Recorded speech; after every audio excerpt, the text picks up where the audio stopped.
This is a very interesting interview here. Is our child's growth on track? What parents should know, September 14th to the 20th, Children's Growth Awareness Week. Wowie zowie. I know when my daughter was born, the pediatric doctor looked at her foot and said, she's going to be tall. And I don't know why he said that. And actually, he was wrong. Dr. Nidhi Gupta, pediatric endocrinologist and founder and CEO of KAP Pediatric Endocrinology. Whoa, you got a lot of name there. Is here with us to tell us about children's growth. Thank you. Thank you for joining us. So tell us, Thanks for having me. how does somebody know or what's going on here? Children are smaller, children are bigger. My grandkids are gigantic. Yes. So, if a child has growth hormone deficiency, the parents might notice that their child is significantly shorter compared to their peers. Children might have delayed puberty. They might have reduced muscle strength. Sometimes their growth velocity is not optimal for their age. So, if parents are noticing any of these symptoms in their child, that would be the time to have a thorough discussion with their child's pediatrician to make sure the child does not have growth hormone deficiency. Uh-huh.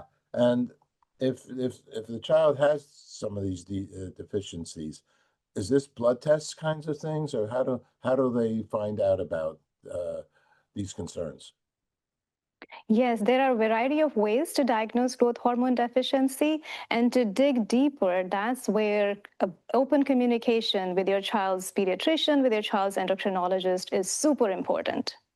Uh-huh. Now, there's things like short stature, delayed puberty, bone development, decreased muscle mass, and weakness.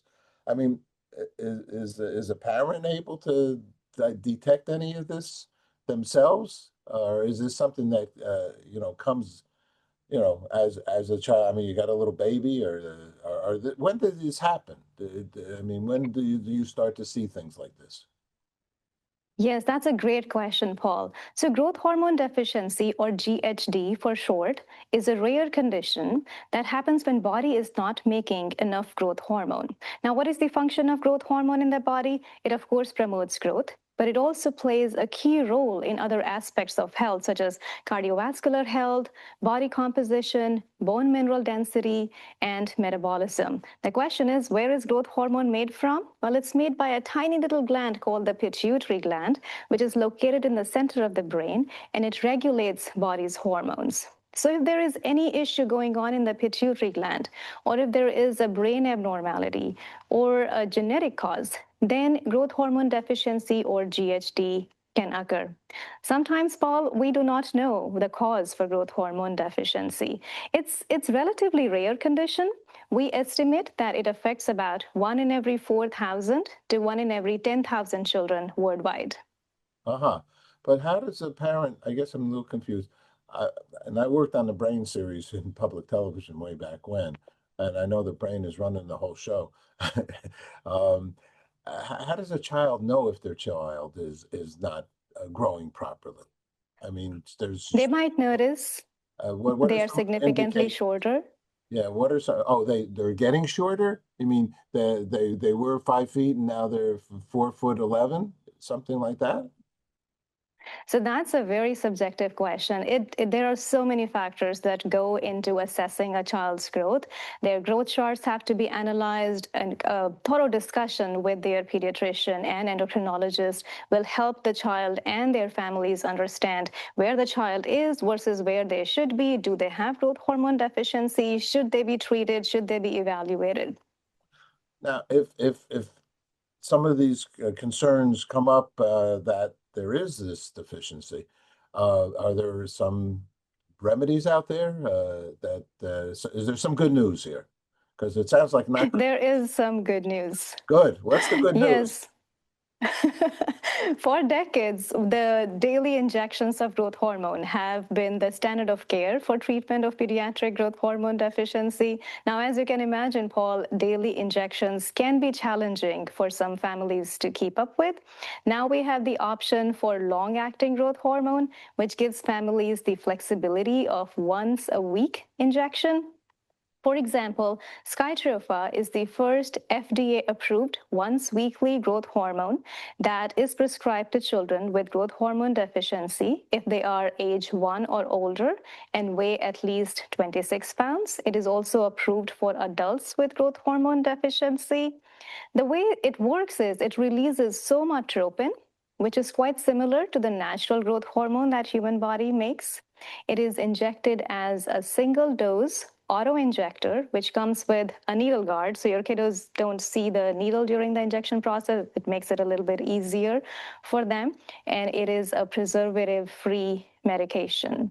Now, Paul, I would add some safety information here. It is important to make sure that the child is not on this treatment if they have critical illness caused by either a heart surgery or stomach surgery, if they have trauma or breathing problems, if they're allergic to somatropin or any of the ingredients of Skytrofa. Okay. Well, great news. And I'm sure people will be happy that they're only injecting themselves once a week. That's fantastic. Where can people learn more about these kinds of things? And it's just like a phenomenon. Your company comes up and figures this all out. I don't know. It's magnificent, Pharma. Where can people go to learn some more? So they can learn more about this at website www.skytrofa.com.